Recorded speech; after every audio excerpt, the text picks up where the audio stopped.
Well, hi there. It's time for our Sunday afternoon hymn time, or whenever you're watching this. And well, today at the Zoom service at church, our pastor was talking about what Jesus had to say about servanthood, and I suddenly thought of an old song we used to do in church back when, back when my wife and I were first married in the '80s. We used to do this song in church, and it was written in 1977. So those of you who are thinking to yourself, well, that's not very old, you realize if you were born in 1977, you're now in your 40s. Oh, I hope I didn't ruin somebody's day with that. But anyway,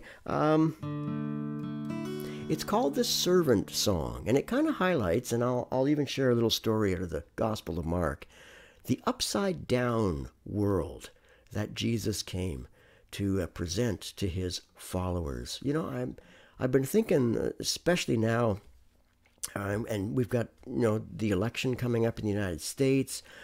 We've got all the excitement now with, the conservatives have now brought on a new leader, and what's that gonna lead to? And oftentimes, I think, especially since this song was written in the '70s, the church seems to be getting more and more enamored with power.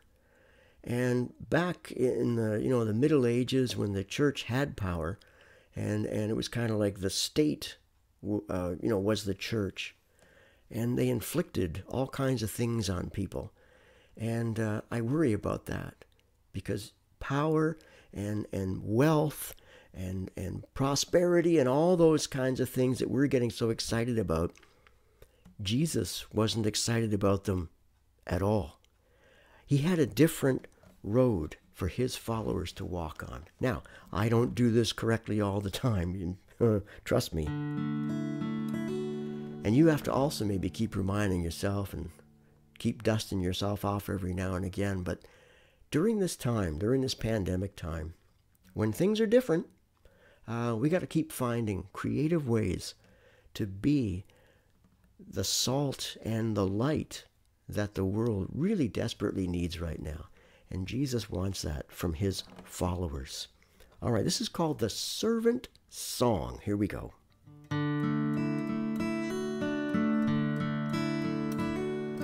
Brother, let me be your servant. Let me be as Christ to you. Pray that I might have the grace to let you be my servant too. We are pilgrims on a journey, sisters, brothers on the way.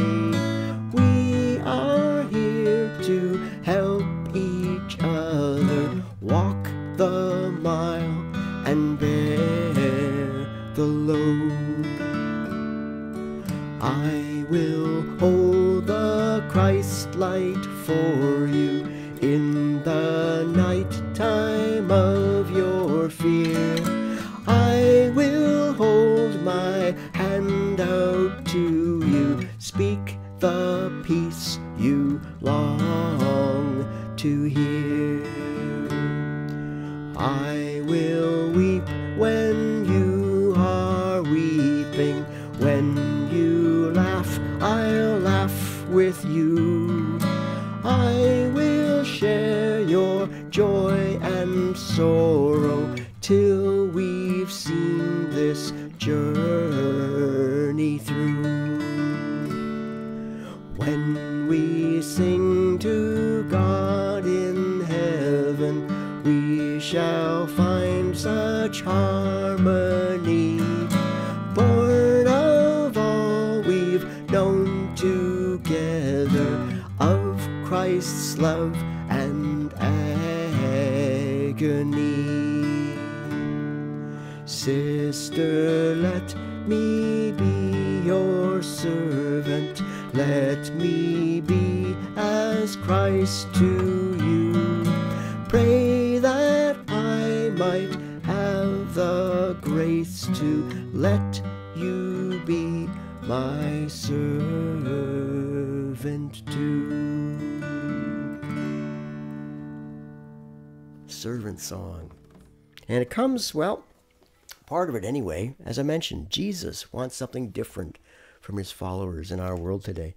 And the upside down world of Jesus. And it's illustrated, well, in one place, in Mark chapter 10. And in Mark chapter 10, it says that James and John, the son of Zebedee, came to him.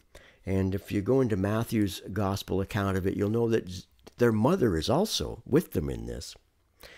Teacher, they said, we want you to do for us whatever we ask. Oh, what do you want me to do for you? He replied. They said, let one of us sit at your right and the other at your left in your glory. You don't know what you're asking, Jesus said. Can you drink the cup I drink or be baptized with the baptism I'm baptized with? We can, they answered. He was going to a cross, by the way. Jesus said to them, you will drink the cup I drink and be baptized with the baptism I'm baptized with. Well, they didn't know it then, but they were going to end their life here on earth in the way of a martyr, weren't they? But Jesus said to sit at my right or left is not for me to grant. These places belong to those for whom they've been prepared.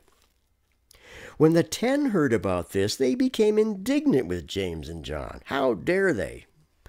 Even though they might have been thinking the same thing. Hey, what's in this for us? Well, Jesus called them together and said, you know that those who are regarded as rulers of the Gentiles lord it over them, and their high officials exercise authority over them.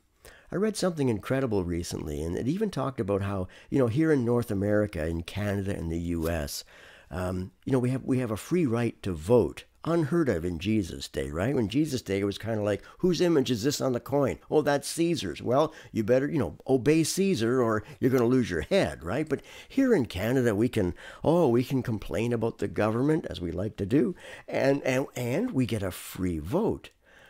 But I read something interesting. Somebody wondered if when we gather ourselves together to vote for the right candidate, right?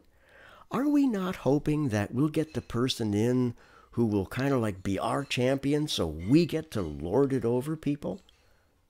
It's a thought. It's just a thought, as we're thinking about some of these things going on in the world right now.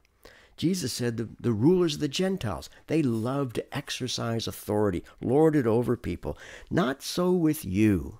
Instead, whoever wants to become great among you must be your servant.